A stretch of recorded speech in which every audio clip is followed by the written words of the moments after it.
अच्छा Markande Yadav ji ward number 6 के माध्यम से पुरस्कार दी हार्दिक हार्दिक अभिनंदन करब। छोरी हरि नाम लभ के परे रूप सवैरा नई हर मैहरवा सब नई हर मैहरवा सब लूला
अब बताओ रसन भाई कैसे बाप रे बाप की बोल डाले जे करे लग पीछे बात 300 ठेल दिला तनी बैठ से तनी सब बैठ ई कह करे कि जमाना कितना आगे बढ़ गए हां पहले गाड़ी पर गाँव नहीं होत रहे हां कहले हां हां जी कहले हां देखे दी सोन भैया देखे दी यही से देखे दी तनी ओने बाहर कुहा हुआ पड़ा तो रह दी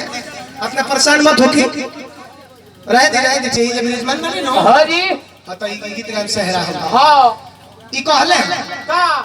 कि कत पहले चट पकाव नहीं होत रहे सही होत रहे एकरा बाद जमाना आगे बढ़ल हां मंच मिले लागल तो हमने के मंच पे गावे लगनी जा एहू से जमाना फास्ट होई आगे बढ़ी हां त कत प्रदुमन भाई चौक पे बैठ के गावे लगे अच्छा हम चौक पे बैठो आ तू का रामदेव बाबा के है जड़ी बूटिया पे बैठब तू चौक पे बैठब का भाई हैं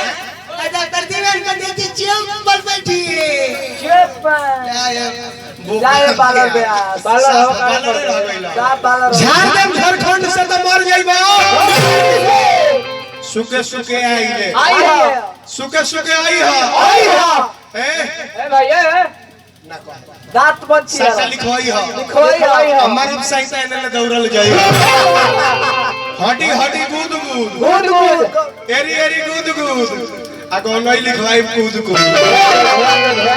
जे जाने वाला भाई WhatsApp ट्विटर पर तो बुझी नु है हां जी अब कहे के का बात वायरल कोनो बात ना रोशन डार्लिंग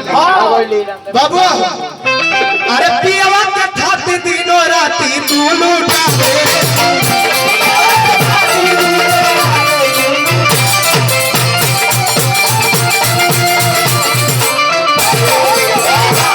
ये छपरहिया भाव लागे तनी और पीछे चली जा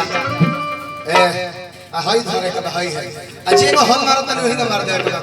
अरे पियावा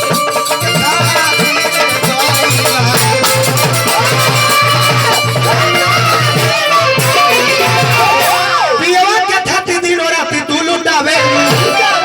अच्छा वो छोए लौंग से नहीं लगावे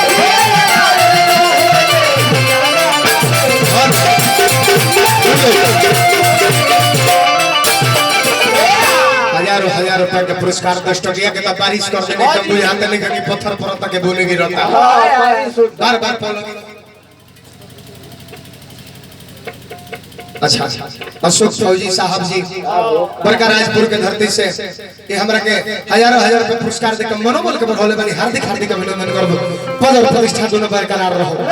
वहां गैला पर का लेके जेबो अरे तो कौन मुहवा लेके जाइबो पियावा के धरवा ए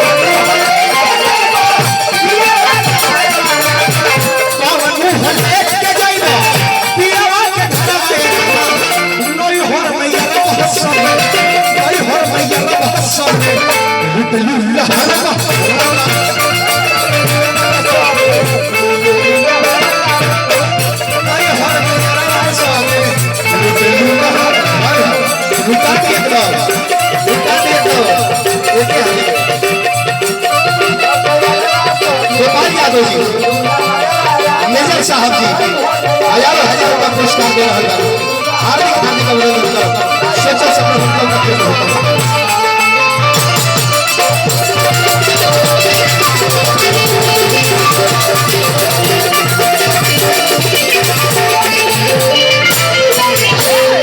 लेकिन चलो तनिका था प्रसंग के हम आगे बढ़ाई। आज हमनी का एगो विवाह के उपलक्ष्य में मानी जाता भैया है कि कहानी गाई भाव। ए देखी राजा जनक जी के क्षेत्र में गुरु विश्वामित्र जी के साथ में राम लखन प्रवेश कर गई बानी। अब ये जान जाइए कि गोस्वामी तुलसीदास जी रामचरितमानस के माध्यम से का लिख रहा बानी।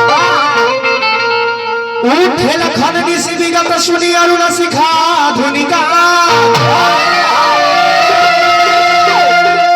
गुरु के पहले जगतपति की जागहु नाम सुजा सकल सोच करी जाई नहाए अनित्य निवाही गुरु ही सिरनाए समय जानी गुरु आयुष पाई अलेन प्रसून चले दो भाई। देखिए गुरु विश्वामित्र जी प्रतिदिन पूजा करत रहले और पूजा करे खातिर राम लक्ष्मण राजा जनक के बाग में फूल लोड़े खातिर जाता लोग। जब बाग में एंट्री करता लोग बड़ी सुंदर है कवि अपना कलम से लिखता रे का गेंदा गुलाब के जवाब नहीं खे बाग में